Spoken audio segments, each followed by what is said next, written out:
Oh yeah. It's like. Yeah, you should actually just for a listing. Like they get like listings in DC or Maryland. DC, then that's the question. And then we let brothers sign for a wait list.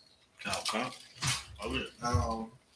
Shalom, how about you? To brothers, shalom, how about you? Child, to sisters. This is a DC's Monday history class.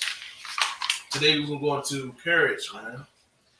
It's a lot of stuff that's what we need living in these times. We, of course, under an oppressor. We have a handful of rich black people, but even them, to reach a certain success, they compromise a lot. And when controversial things happen, especially in the black community, they do not speak up. They don't speak up to protect their image, protect their brand, and protect themselves from losing money or losing future contracts or whatever.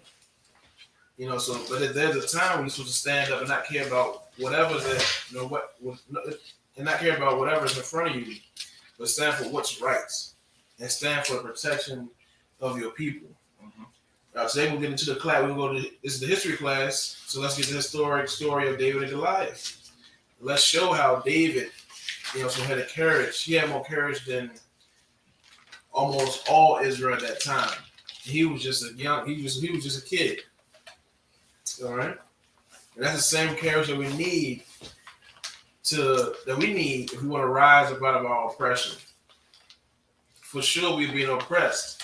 But the way that we're dealing with it is trying to compromise and please the oppressor and try to make ourselves more acceptable to the oppressor by, speaking more clearly and shaving our face and wearing a bow tie and a suit and tie.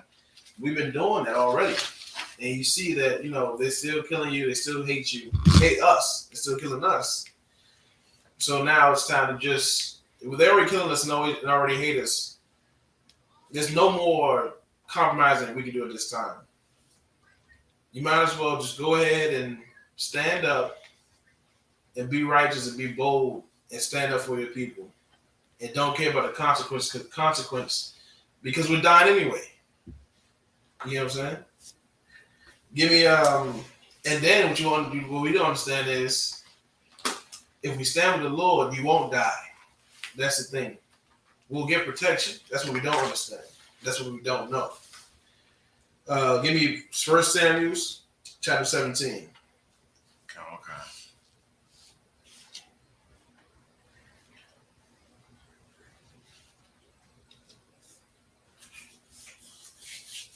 Yeah. Come. The book of 1 Samuel, chapter 17, verse 1. Now the Philistines gathered together. The Philistines gathered together their armies to battle, and were gathered together at Shekar, which belonged to Judah, and pitched between SHALAM. Man, grab a apocrypha. This 16:11 is kind of off. Oh no, this is in the Bible. This is 1 Samuel. You know, in the Bible? Yeah, I got the 16:11. Let me hold up. Matter of fact, I'm just thinking about it. I do have another Bible here. It's locked if I may. Oh, that's right. If you need to, you can grab a Bible also. If you need to. Come. I'm too raw. I was already in the 16:11 because we always start on first Maccabees. I was ready. Come on.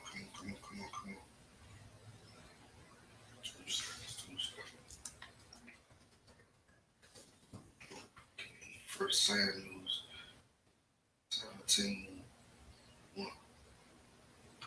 It's locked. The book of 1 Samuel, chapter 17, verse 1. Now the Philistines.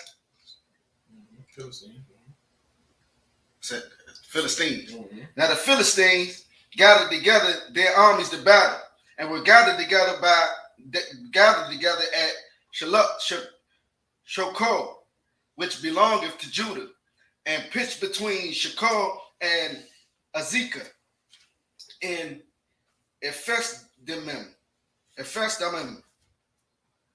Verse 2. And Saul and the men of Israel were gathered together and pitched by the valley of Elah, and set the battle in array against the Philistines. Verse 3. And the Philistines stood on a mountain on the one side, and Israel stood on a mountain on the other side. Right. So, at this time, King Saul, he was in charge of Israel at this time. And the Philistines, they were pitching tents. So they were trying to get closer and closer to the land where we were at. And we seen it too. So we started inching closer to them and pitching our tents. And we said they was on one side of the mountain, we were on the other side of the mountain. And we were about to go to war. Or we seen like an enemy was coming, so we were preparing ourselves at the time. Go ahead. Come. Verse 3. And the Philistines. Verse 3. Verse 3. And the Philistines stood on the mountain on the one side, and Israel stood on the mountain on the other side. And there was a valley between them. Verse 4.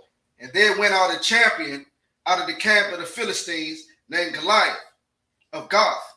Right. This Goliath was a huge Hamite who was famous for his wars, for all the wars he had won. At that time, word of mouth, everybody was reporting that, this Hamite had won many wars and he was a mighty man in war. And he wasn't one to be played with. He was a killer. Go ahead. Come. Whose height was 6 cubits and a span. Right, and a cubit is like somewhere between like your arm and your elbow to your fingertip. That's about a cubit. So that's about what? About 2 feet or about 1.5 feet, something like that. And he was 6. So he's like, he was they say he's about, they will always say he's about like 8-9 feet, something like that. Go ahead. Come. Verse 5. And he had a helmet of brass upon his head, and he was armed with a coat of mail. And the weight of a coat of mail was 5,000 shekels of brass. Right. This was a heavy armor, heavy steel mail. I believe this is that Chain mail. The chain mail that they wear. Mm-hmm. Like it was something close to that. Come. Go ahead. Verse 6. And he had greaves of brass upon his legs, and a target of brass between his shoulders. Verse 7. And the staff of his spear was like a weaver's beam, and his spear's head weighed 600 shekels of iron. And one bearing a shield went before him. This is a mighty big Hamite, big strong Hamite. The Philistine, and of course, when you look at the Philistines, these are the son of Ham. Not everybody that's dark skinned is, the same people. A lot of people in America, a lot of Negroes in America would like, of course, it makes sense for us to claim Africa because Africa with the same complexion. But you also got dark-skinned East Indians. We know for sure we're not East. Why come we don't claim East Indian? Because we know we're not East Indian. You got to know for sure that we're not African either. The Negroes come from out of the son of Shem. And if you can look up who comes out of the son of Ham, which is the Hamites, the Africans, the Libyans, Canaanites, the Ethiopians. All the Africans tribes come out of the seed of Ham, not the Negroes. Go ahead. Come. Verse 8. And he stood and cried unto the armies of Israel, and said unto them, Why are ye come out to set your battle in array?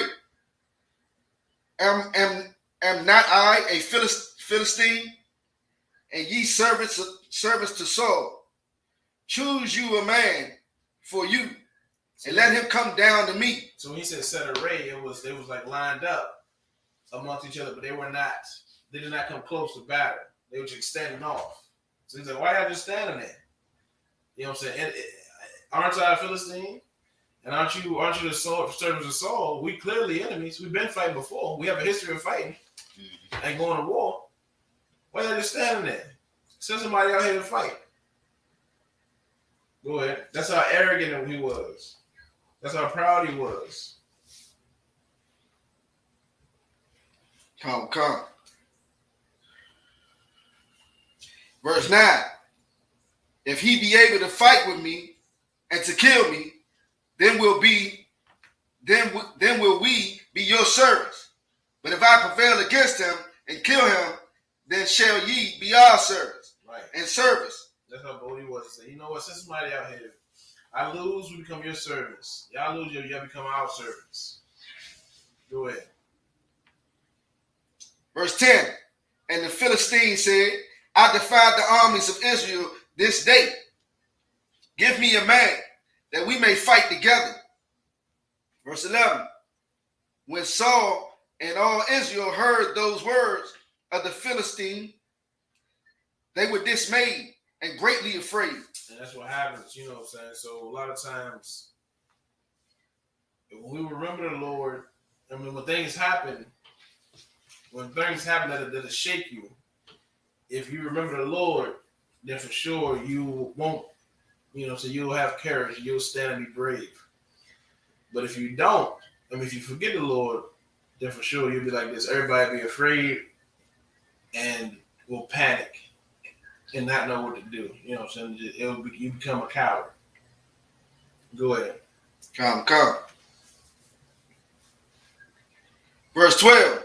Now David was the son of that Euphratite of the Bethlehem, Judah, whose name was Jesse, and he had 8 sons.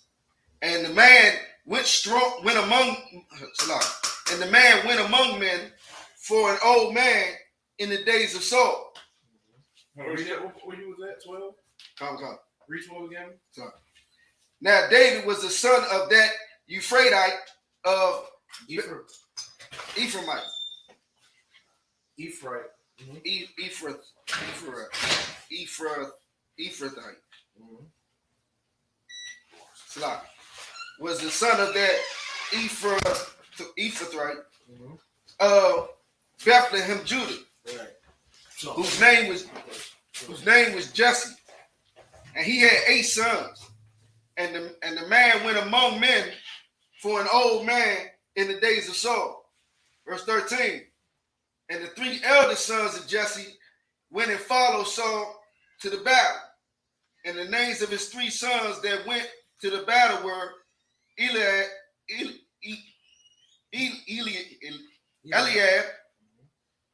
the firstborn, and the next unto him, Abinadab.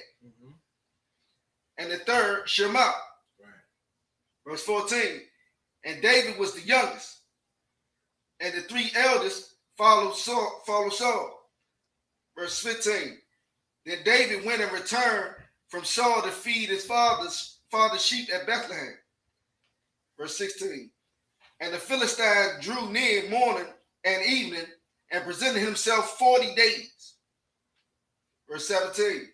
And Jesse said unto David his son. So that Philistine came around us 40 times, 40 days. With the same proposition, the same thing, you know, just presenting himself.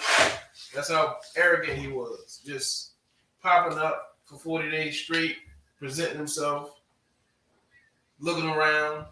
Who gonna fight me? Who gonna fight me? Who y'all got for me? Go ahead.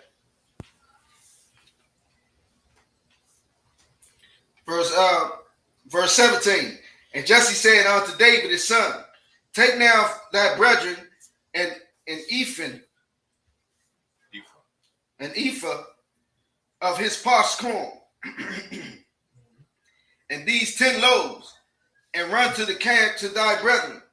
Verse 18. And carry these 10 cheeses unto the captain of their 1,000, and look how thy brethren fared, and take their pledge. Verse 19. Now Saul and they and all the men of Israel were in the valley of Elah, fighting with the Philistines. Verse 20. And David rose up early in the morning and left the sheep with the keeper and went as Jesse had commanded him. And he came to the trench as the host was going forth to the fight and shouted for the battle. Verse 21. For Israel and the Philistines had put the battle in array, army against army. Right. Verse 22. And David left his courage in the hand of the keeper of the courage and ran into the army and came and saluted his brethren. Verse 23. And he was talked with, and as he talked with them, behold, there came up the champion, the Philistine of God, Goliath by name, out of the armies of the Philistines, and spake according to the same words. And David heard them. Verse 21. And all the men of Israel, when they saw the man, fled from him and were so afraid. Verse 21. And the men of Israel said, have ye seen this man that is come up? Surely to defy Israel is he come up. And it shall be that the man who killeth him, the king will enrich him with great riches, and will give him his daughter, and make his father's house free in Israel. Now that was a reward. Any man that took down this mighty Goliath, this killer, this experienced warrior and cold killer, anybody that killed them, that was the reward. Read the reward again. Come. The reward was to marry his daughter, and what else? Come. Surely to defy Israel is his come up, and it shall be that the man who killeth him, the king will enrich him with great riches, and will give him his daughter, and make his father's house free in Israel. Right. Verse 26. And David spake to the men and men that stood by him, saying, what shall be done to the man that killeth this Philistine? Right. And taketh away the reproach from Israel. Right. So now David, he asks him, like, what's the reward for killing this man right here? This reward for killing this Hamite. Go ahead. For who is this uncircumcised Philistine? That's an attitude. That's the attitude we need to have. You know what I'm saying? And last Monday we was reading First Maccabees, and Maquasha, brought up he had that spirit that David had. It was like David saying, who is this unclean person? And we was reading in First Maccabees how the Romans were like accepting Mattathias' son, like Simon and Jonathan, as acknowledging them as high priests. And Maquasha and they would try to give us purple and gold and give us and say, look, I'll give you a gold coin with your signet on it. And Maquasha's like, who are they to, we don't need your acknowledgement. Who are they to acknowledge us as a priest? So we don't need your acknowledgement. And that's the same because why would Maquasha say that? Because they're uncircumcised. The Romans are uncircumcised people. They are heathens. They ain't the children of Israel. Go ahead. What you gonna say? Slock, I got a precept like almost in the same Isaiah 14 and 16 when it say they that see thee shall narrowly look upon thee and consider thee, saying, is this the man that made the earth to tremble? Right. This precept here is about Esau when he finally falls, and people finally see that he's nothing without his weapons and nothing without the Lord. The Lord is allowing Esau to the Lord is rising Esau up so he can bring him down, just like he did Pharaoh. Pharaoh thought he was powerful and all that, and the Lord was like, I'm going to make you more arrogant. I'm just going to use you as an example that you're really truly that you're nothing. So the only reason why Esau's in power now, America is in power now, is because the Lord has not crushed you yet. Right. But you are soon to be crushed. Right. All right.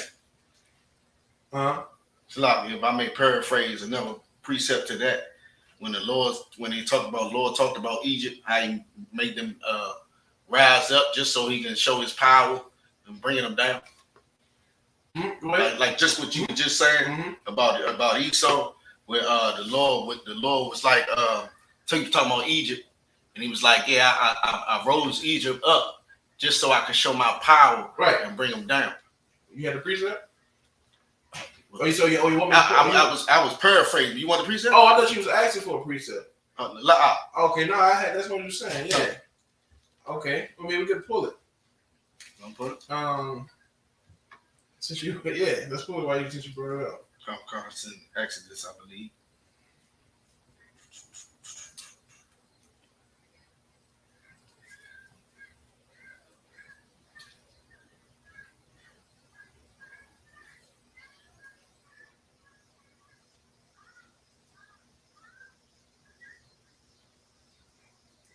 It's Romans 9:17 and Exodus 9:16. That's cool.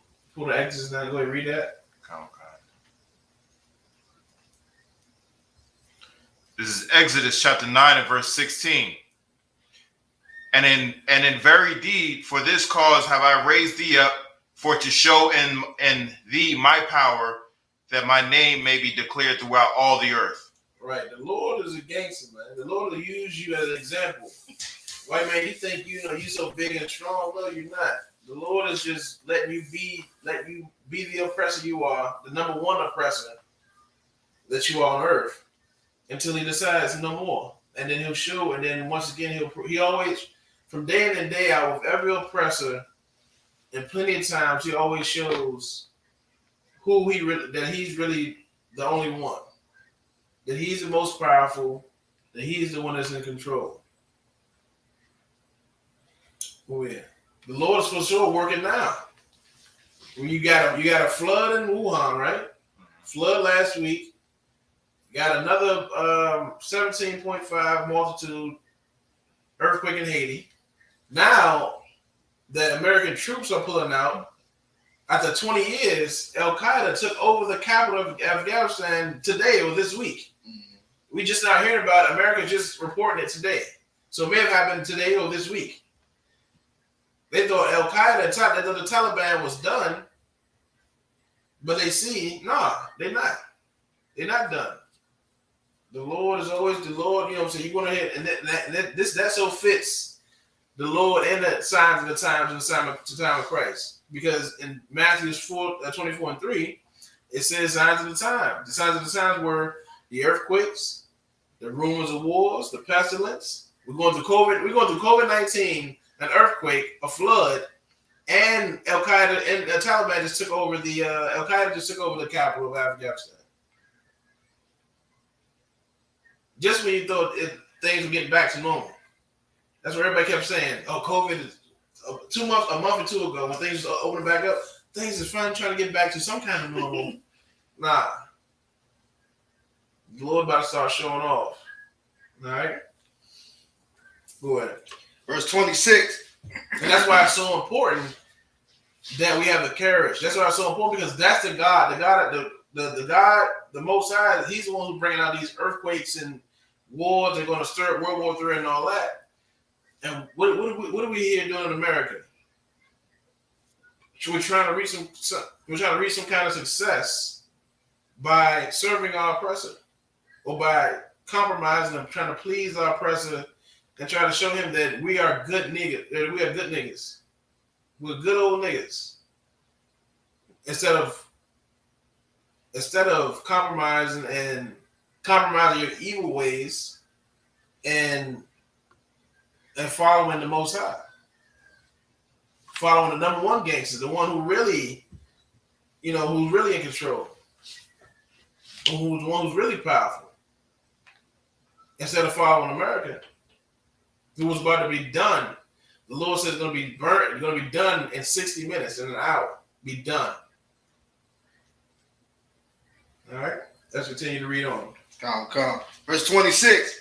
And David spake to the men that stood by him, saying, what shall be done to the man that killeth this Philistine? Mm-hmm. And taketh away the reproach from Israel. For who is this uncircumcised Philistine, that he should defy the armies of the living God? And that's the most important thing. You hear that? Who is he that he should defy the armies of the living God? Black man, black woman, Latino, and not Native Indian. We got to understand that we are the children of the living God. David said, who is he to defy the army of the living God? Meaning, if we please our living God, our army will be untouchable. Right. Will be invincible. It's the same thing. It's the same thing today. You walking down the street and some cop pulls you over, the Lord will be with you and you won't even get no ticket. Or, you know what I'm saying, the cop will have one thing in his mind and it'll be so, and you end up being unharmed. And that devil, you know, so if you try something, he'll be hurt. The Lord will hurt him some kind of way. He'll go to jail or he'll be hurt and you'll live. Because you follow the living God and please the living God. And David knew that. That's why we got to have this courage and know that we have the living God. And the reason why that's so profound is because these other heathens don't have living gods. When you go get that fried chicken from the carryout and they got that golden cat and the arm can move like this, that's just if that golden cat can't even move without batteries or without them pushing the arm. That God does not live. Right. That rock in Mecca, it's just a huge nightstand to me. It's a big box. It looks like an overgrown nightstand. That's what it looks like to me. That's all it is, a nightstand. A marble nightstand. It's not living. It don't have no life in it. The white image of Christ has no life in it. It's a white image. And you cry because in your mind, you've been brainwashed. It don't have no power. You giving it power. You see it and you cry. And people all over the world cry over that picture of a person who's not even Christ. But in your mind, you fantasize about white Jesus so much. And you've been beat and killed into, into submission of white Christ. When you see the picture, you just fall out on the ground and cry and you kiss it and touch it. You giving it power. Without your worship and without your tears, that image is nothing but an image, but a painting. That's it. All it is just toilet paper. But the Most High, but the one with the living God that we worship causes floods, causes earthquake, causes storms, causes pestilence, mixes up war. Go ahead. Come. And the people, verse 27, and the people answered him after this manner, saying, so shall it be done to the man that killeth him. Mm-hmm. Verse 28, and Eliab, his eldest brother, heard when he spake unto the men, and Eliab's anger was kindled against David. And he said, why camest thou down hither? Right, so David's older brother, hear his baby brother asking like, what's the reward for this? And his older brother looking at him like, man, this little boy, this little boy is something else. Like, what is he asking this for? What is he asking for the reward for? He's not supposed to be in war. So now his little brother, his older brother, getting mad about getting ready to check him. Go ahead. Come. And with whom hast thou left those few sheep in the wilderness? Right, so the first thing he tried to check him like, hey, what's up? So what's going on with the sheep? So you just left them there in the wilderness? That's what we're doing now? Go ahead. Come. I know thy pride and the naughtiness of thine heart. Right. I know you a little kid and you like to fight. You a little kid and you like to fight. And I know your pride. You want to show everybody. So you fantasize about having a chance of being in battle and being in war. I know your pride and I know your naughtiness. I know you want to kill something. I know you want to fight. I know you want to have the glory of winning a war, and you get some kind of praise for it. Go ahead. Come. Which is nothing wrong with that. Go ahead. Come. But thou art come down that thou mightest see the battle. And verse 29. Right, you came out here because you want to see blood. You want to see the fight. You wanted to see the fight. I know your heart. You wanted to see this fight. Just like everybody else. Everybody want to see a fight. Go ahead. Come. Verse 29. And David said, what have I done? What have I now done? Right. Now his little brother, man, what are you sweating me like that for? Like, what I do? Like, what are you pressing me like that for? Dang, I came down here. Go ahead. Come. Is there not a cause? Verse 30. And he turned from him toward another, and spake after the same manner. And the people answered him again after the former manner. Right. So he's like, what you been upset with me for? So then he did that to the older brother. He turned and like he keep asking everybody. So what's the reward? He said the reward is what? Okay, go ahead. Come. Verse 31. And when the words were heard which David spake, they rehearsed them before Saul, and he sent for him. Verse 32. And David said to Saul, let no man's heart fail because of him. Thy servant will go and fight with this Philistine. Right. So now David with his little young pride, the little young Judite pride, when the king Saul, as a young, he wasn't even a full teenager. I believe he was like a preteen or something. He wasn't even a teenager. When it was like, hey, don't worry about it, king. I got this. As a little young kid. Go ahead. You pick up on Quarsh. Come. Verse 33. And Saul said to David, thou art not able to go against this Philistine to fight with him, for thou art but a youth. Right. And he a man of war from his youth. Right. So that kid, little David, like, man, you like, what you like, 12, 13, or what, you a kid? This dude been fighting since he was young. He been going to war since he was your age. You're not ready for him. Now he's a full-grown warrior, man. You're not ready for him. Go ahead. And David said unto Saul, thy servant kept his father's sheep, and there came a lion and a bear, and took a lamb out of the flock. And I went out after him, and smote him, and delivered it out of his mouth. So now David was like, look, king, like, I was watching your lamb, watching some sheep, and, so the bear and lion, they came and took a lamb, and I went and got that lamb back out of his mouth. So what you think about that? Go ahead. It's like, if I could, I heard some fake Israelites break this down and use this scripture to say that he was like 9 feet tall because David was like 9 feet tall because he was able to do that. He was a 9 foot tall 12-year-old. No. There's some brave kids out here. There's some kids that can fight, you know what I'm saying? Just imagine, like, there's been times when there might have been a loose dog, a loose pit bull, a loose Rottweiler, a loose dog.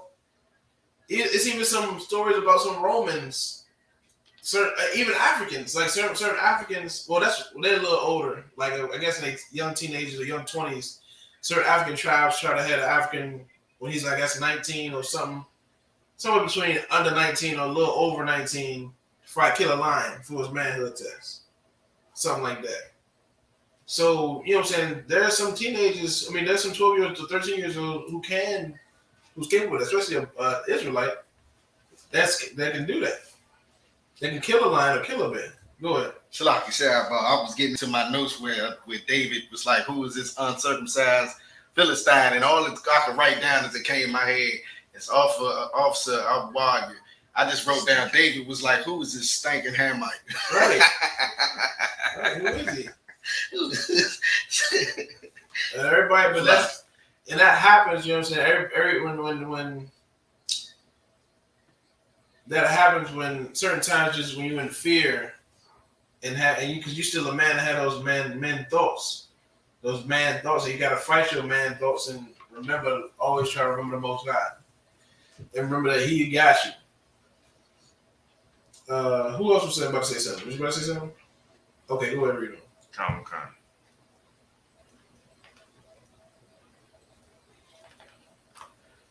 I caught him by his beard and smote him and slew him. Verse 36. So he grabbed the lion by the beard, caught him and slew and got him. Go ahead. Thy servant slew both the lion and the bear, and this uncircumcised Philistine shall be as one of them, seeing he had defied the armies of the living God. Right, and he keep repeating that. That's why I love this right here. Like I love this right here, where he keeps repeating the army of the living God, meaning like we fighting for a God that exists. We fighting for a living God. We out there speaking on the streets for a living God. You know what I'm saying? On an everyday basis, we out there walking around, and you know what I'm saying. We gotta start and always remember the way that we carry ourselves in the world and every day, that we representing the living God. So no matter if we talk to our parents, brothers and sisters on the streets, anywhere, that we representing the living God. You know what I'm saying? That's why certain brothers will always, like me, like when I first came in, I used to always wear meat to school and all that. They're just fishing tools. Like certain brothers wear their headbands and stuff like that. Somebody gonna ask about it. It's crazy how these things are fishing tools. Brother, your garbage do all the time. He was in DC. Always used to wear his little garment stuff that he made, and people already knew, like, hey, you UPK? Things like that. Go ahead. Verse 37. David said, moreover, the Lord that delivered me out of the paw of the lion and out of the paw of the bear, he will deliver me out of the hand of this Philistine. And that's what we got to know. You know what I'm saying? Like, we got to realize, like, once, we know the Lord that delivers out some things, and the Lord will continue as long as we, you know what I'm saying, continue to stay loyal to him. You know what I'm saying? He's like, look, the Lord delivered me out of the paw of the lion and out of the bear. Lord will do the same thing here. That was faith that a young kid had before these men. Right. Go ahead. And Saul said unto David, go, and the Lord be with thee. And Saul armored David with his armor, and he put an helmet of brass upon his head. Also he armed him with his coat of mail. And David girded his sword upon his armor, and he essayed to go, for he had not proved it. And David said unto Saul, I cannot go with these. I have not proved them. And David put them off of him. And he took his staff in his hand and chose 5 smooth stones out of the brook and put them in a shepherd's bag which he had. What verse you at? Verse 40.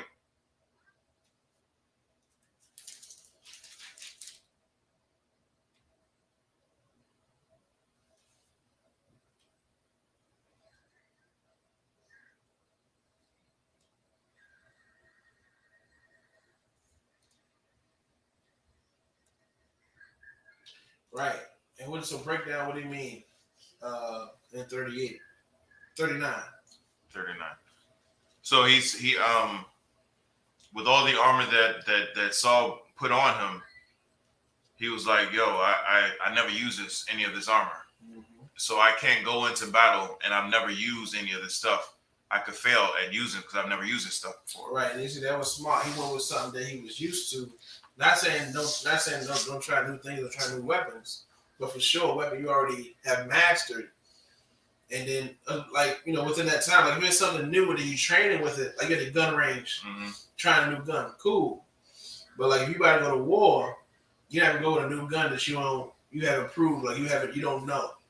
You can go with that same gun that you used to, that you've been training with, and you know it. Like you know, like how to aim it, how to hold it, how fast it's gonna load. You know what I'm saying? It's gonna be a good gun. It's not gonna jam.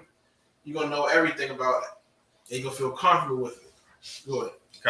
It was a few months ago where I had to take a test. I was at the range taking a test, and they gave me a different type of gun that I was used to. Mm-hmm. And I'm using it. I'm like, I don't like. But this is a popular. Everybody likes this gun, but I've never used it to the degree of which I use the other weapon. Yeah. So I'm telling Captain, I'm like this. I don't like it at all. I don't like it at all. It's because the magazine release is on the other side. I can't do it. And then when I'm trying to lock the slide back to it, the functionality of it. He was like, well, how long does it take for you to do that? I'm like, but those couple of seconds, the muscle mechanic, the muscle memory that I'm used to doing it with this other weapon can be, could be life and death when it comes to actually using it. But it was just that, just like you would say, I haven't proved myself with that weapon. I proved myself with countless hours with this other one. Right. And I'm very proficient with that. Whereas, I'm very proficient with that one instead of this one. God, he did something smart. He's like, so obviously he was used to slinging rocks, not the drug term, but he was used to slinging, slinging the smooth stones and that slingshot, or whatever, what it was. Go ahead. Khan. Even a script, and his sling was in his hand, and he drew near to the Philistine. And the Philistine came on and drew near unto David, and the man that bare the shield went before him. And when the Philistine looked about and saw David, he disdained him, for he was but a youth, and ruddy, and of a fair countenance. Right. He's like, who's this young boy? This young little pretty boy. Who is he? Go ahead. Khan. Verse 43. And the Philistine said unto David, Am I a dog that thou comest to me with staves? And the Philistine cursed David by his gods. And the Philistine said to David, Come to me, and I will give thy flesh unto the fowls of the air and to the beasts of the field. Then said David to the Philistine, Thou comest to me with a sword and with a spear and with a shield, but I come to thee in the name of the Lord of hosts, the God of the armies of Israel, whom thou hast defied. Right. So that's brave talk. That's most definitely confident talk. And he knew that the Lord of Israel was living. So this chapter is old. That's why I love this chapter more. Because he kept mentioning, David kept mentioning. And that's why he had that bravery. That's why he had that courage. He had that courage to fight the lions, to fight the bears, because he knew that he was serving a living God. That's what he's told the Goliath. Now, you come to me with your heavy sword and your armor and your heavy spear, but I'm coming with you. I'm coming to you I'm coming with you, being protected and serving the Most High God. That's all I need. Go ahead. Sloppy, almost in the opposite sense, like when Yahawashi told Paul, yeah, come on out into the water, walk on the water with me. You know what I'm saying? Because he was asked about it. When he first stepped out there, he was walking on the water. And then, the wind started blowing, and he lost faith, and he started sinking. Right. But just to show, just with the faith, you can do anything. You can do impossible, almost what you would think is impossible. Exactly. And he's already in that mind state. And he in that mind state talking about David. That's what I'm saying. You know what I'm saying? Anything is possible with the Lord. You know what I'm saying? For sure, brother. Right. Go ahead. Khan. Verse 47. Slacker. Verse 46. This day will the Lord deliver thee into mine hand, and I will smite thee, and take thine head from thee, and I will give the carcasses of the hosts of the Philistines this day unto the fowls of the air. And the Lord always did this. Like when we read the Bible, the Lord always took an army of a couple hundred men or 1,000 men, 1,000 Israelites to fight 60,000 heathens, to fight 20,000 heathens, and we would win. We'll be less in number, but because the Lord is with us, we will defeat all of them. We will conquer them. And now here you go again. Imagine the scene. Look at it set up. Paint the scene and visualize it. A young kid fighting a grown Hamite, a warrior who's known, who's strong. He carrying that heavy armor. You gotta be strong to carry the armor. And then and then Saul told young David, he's been fighting since he's been going to war since he was your age. He's experienced in war. Just imagine, I can't imagine a big Hamites. There's a Hamite from the UFC. What's that dude's name? But he's a champ. He's right. Just imagine the Kimmy Matumbo Manute Bowl, but not so skinny. imagine the Kimmy Matumbo Manubo's height, but they got some meat and muscle on their bones. Imagine Manute Bol or the Kimmy Matumbo with Shaq's weight right now. Well, like Shaq weight. Well, how much whatever Shaq weighs right now. That'd be something scary. You're like, oh, this dude big as hell. And then now imagine somebody like that. Imagine some little kid that you be seeing, some little 12-year-old, 13-year-old, whatever, running up and down the street you see in the hood, running up and down the street. That's why I go fight this big dude. He'll tell that little boy, look, what you doing? Nah, go in the house. Like, what are you doing? That's a grown man right there. You think you can do something? And he did. He stood up against him. Go ahead. Read on. Khan. It was Gideon that was about to go into the war. He had like 32,000 men of Israel, and the Lord was like, "You got too many people." You know what I'm saying? And he told him, to whoever even a little bit scared, just y'all go ahead and go home. And like 22,000 of them left. The Lord. This you trying to pull? I did pull. Okay, that's what you. I'm saying that's what you. That's the Hamite. Okay, yeah, I seen Francis a picture of Ngannou. him. Okay, come on. I seen a picture of him. Yeah, we'll continue to read. We'll pull that precept later. What you put? Yeah, save it. Go ahead. Khan. And to the wild beasts of the earth, that all the earth may know that there is a God in Israel. Right. Verse 47. And all this assembly shall know the Lord saveth not. And all this assembly shall know that the Lord saveth not with sword and spear, for the battle is the Lord's, and he will give you into our hands. It's like get up and go back to that part. Read that part again when he said, so the earth may know. Khan. It's the end of 46. Mm-hmm.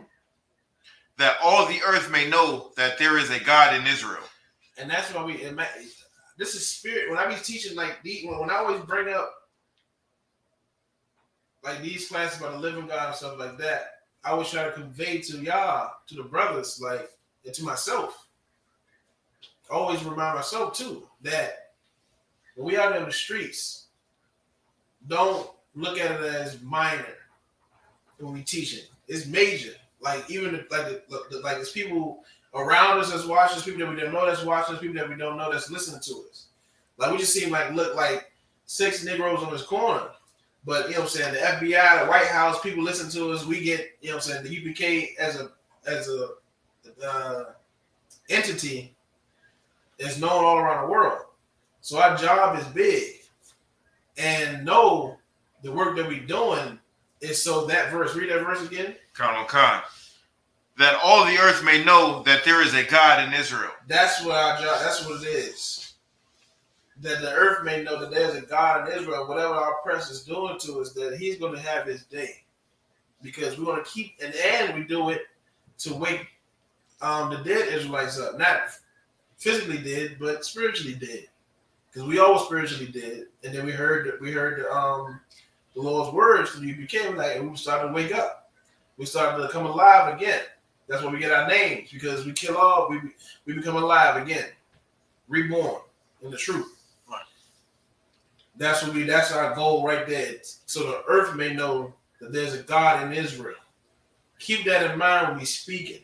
Keep that in mind when we're dealing with each other. Keep that in mind when we're dealing with people in the world. You know what I'm saying? In the world, you might think somebody else he's just some other person. He'll know the truth, so I'll forget about him. I deal with him however I deal with him. No, be in the right spirit. Not saying you being a coward, but you know what I'm saying. It's time to be. If somebody's trying to fight you, self-defense. Of course, you defend yourself. But other times, it could be somebody in the world that's trying to argue with you. You just leave it alone, or you can leave it alone, or you just forget that brother. You can forgive him because he's dead. He's spiritually dead. He don't even know how to operate himself like a brother that's in the spirit of the Most High Christ. Right. And we needs to be the example. We'll be the example. Be an example when you're dealing with Eves in the world. I mean, we're dealing with Eves. You know, so you decide to date a woman, talk to a woman. Make sure the things that we do. Make sure you don't make sure you don't do the same shit you did in the world. That's it. Make sure you don't do the same shit you used to do. Like, I mean, when we go about doing certain things or everything at that, everything we want to do it in the name, of Yahweh. Do you actually say, is it culture to say before you do something, Yahweh Bashem Yahushua? Do something like what? What you mean? I mean, just like Give doing something. Give an example. I don't know. In your everyday, almost everything you do, you're just doing it in the name of the Lord. You know what I mean? Is it culture to constantly say to yourself, maybe out loud, if not, just think it to yourself, Yahweh Bashem Yahushua?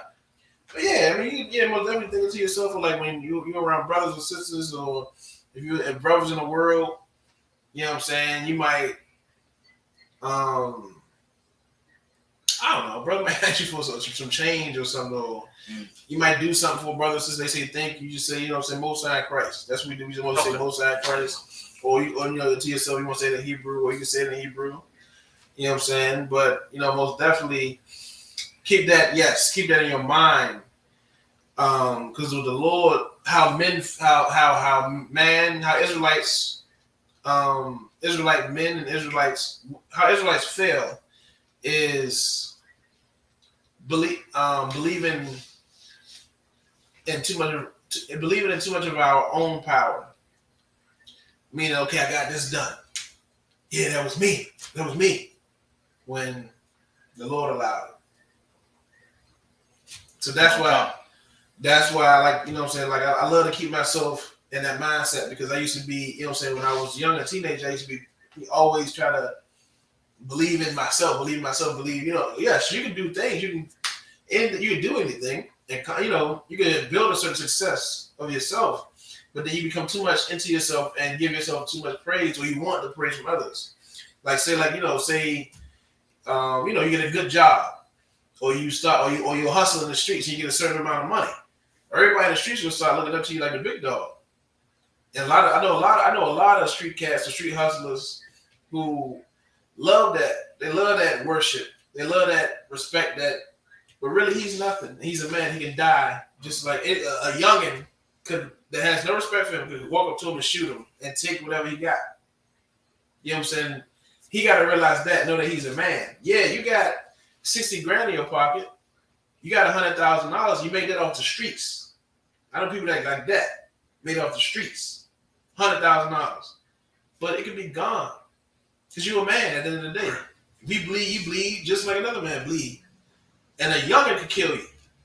So you got to know, don't think so big in yourself. You don't got to be, what I'm saying?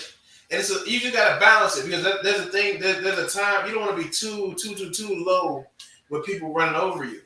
But you don't want to be too high, whereas though you think you just over everything, the Lord most definitely going to bring you down. He going to do it. He going to bring you down.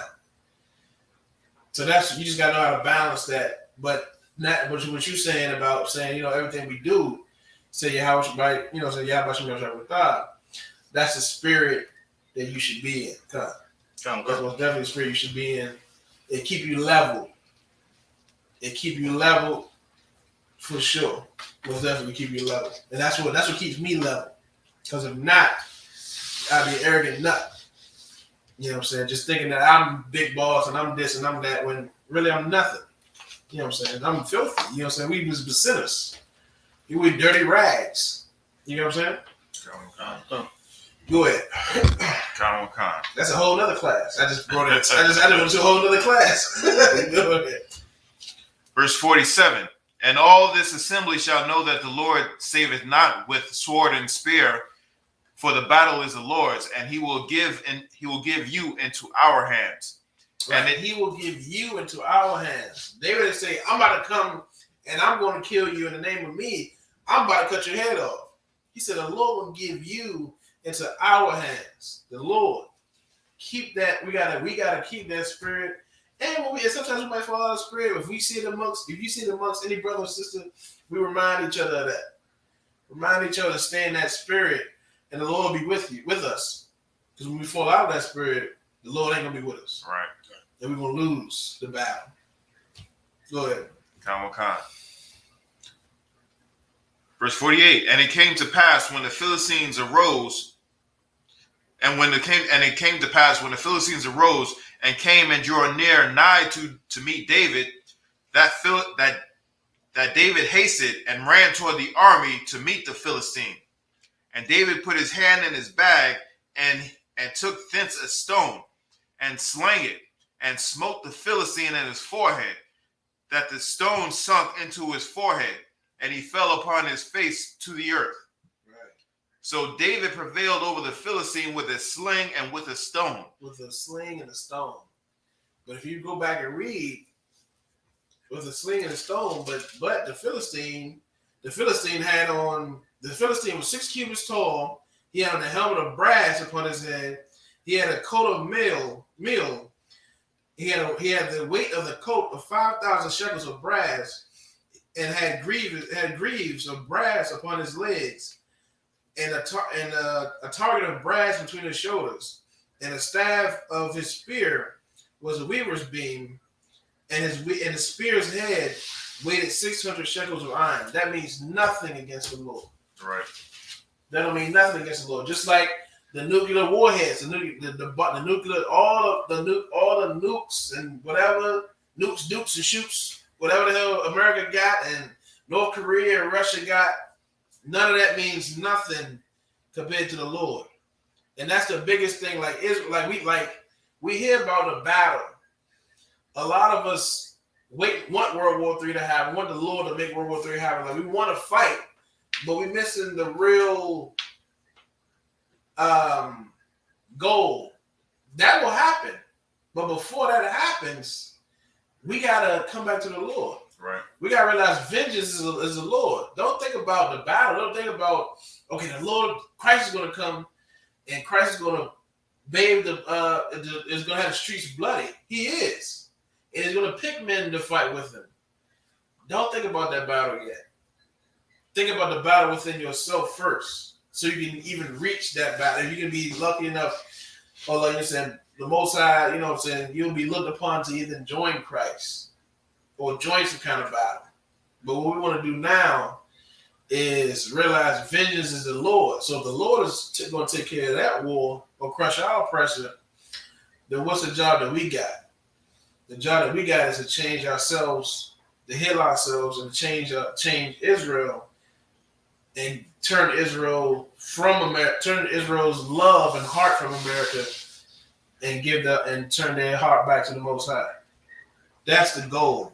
The war will come after. If the Lord chooses you to battle, if Christ chooses you to fight with him, that's going to be glorious for you, and it's going to be glorious for whoever. It's going to be wonderful.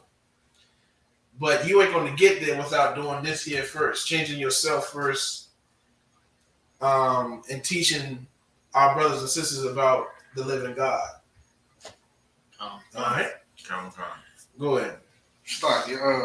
I really love this part, verse 47, my mate, where he said, and all this assembly shall know that the Lord saveth not with a sword and a spear.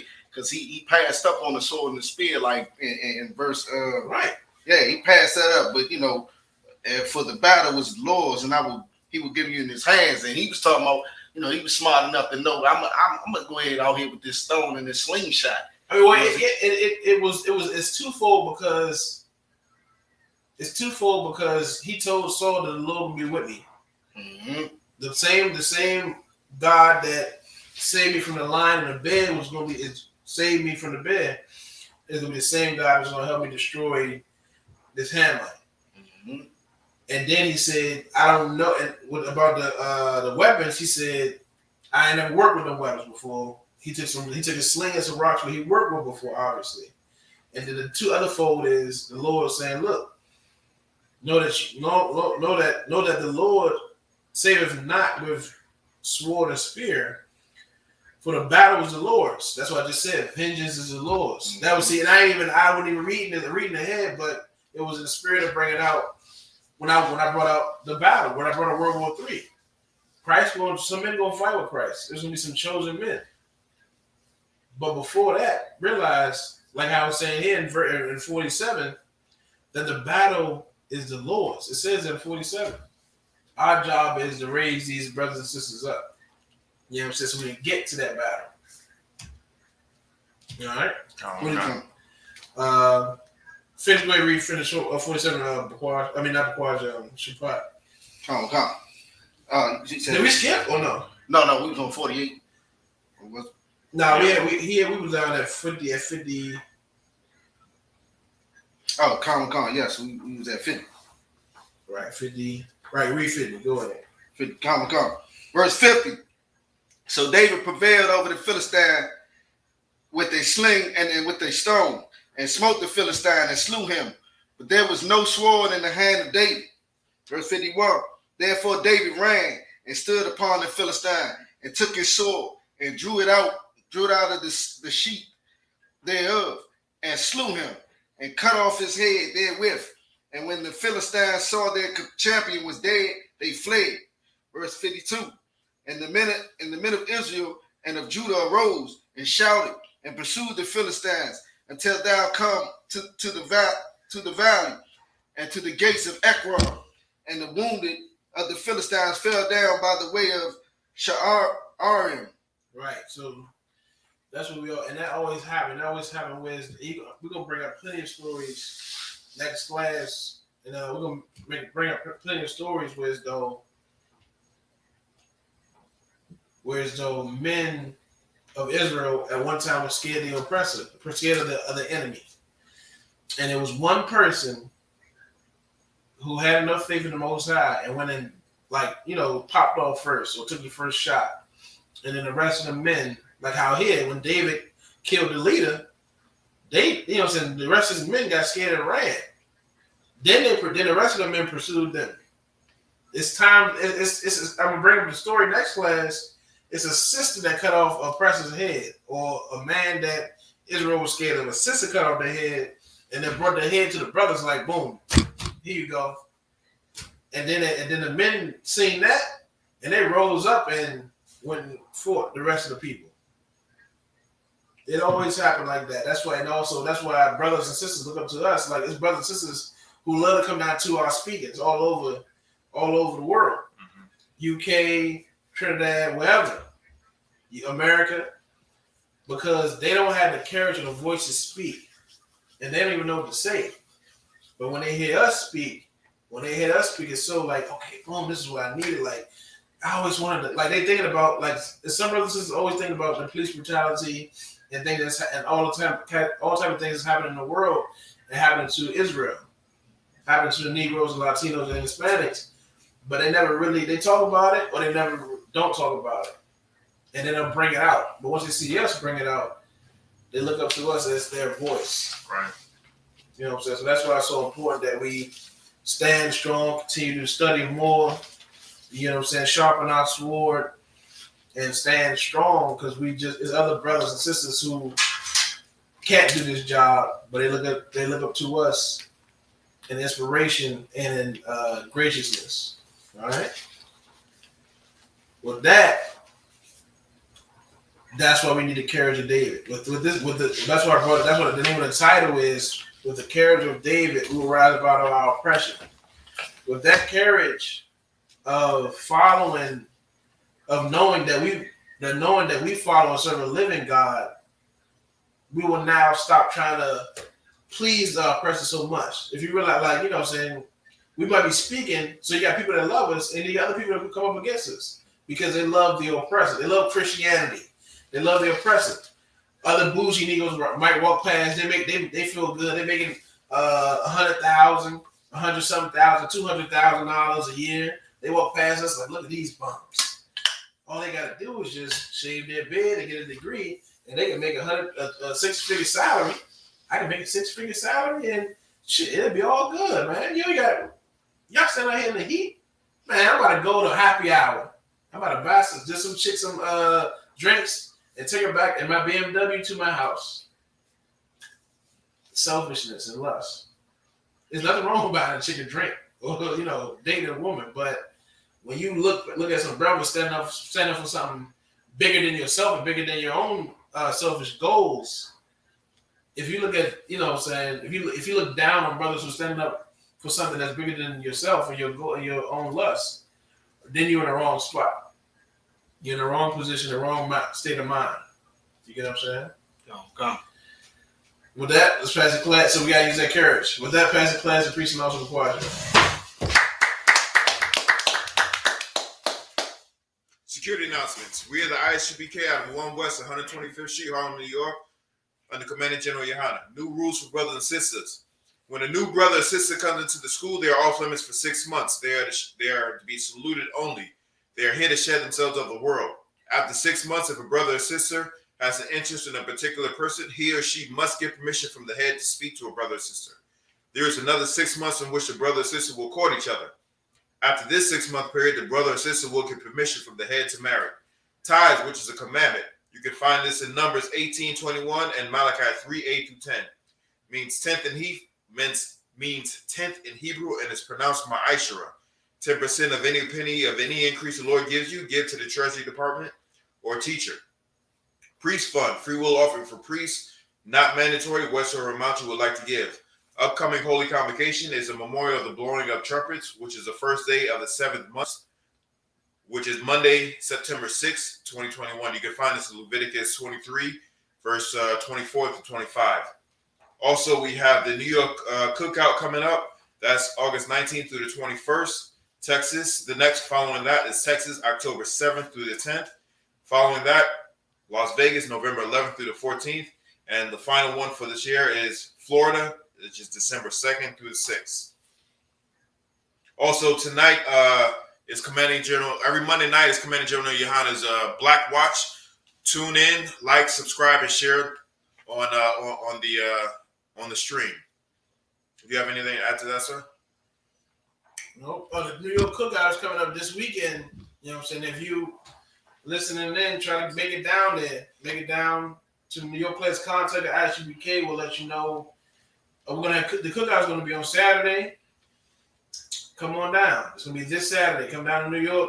Contact I.S.U.P.K. for the location, and we'll see you there. That's it. Remind Akim and Akwakim to check on social media such as ISUPK.com, Facebook, Twitter, YouTube, and so on for I.S.U.P.K events and materials.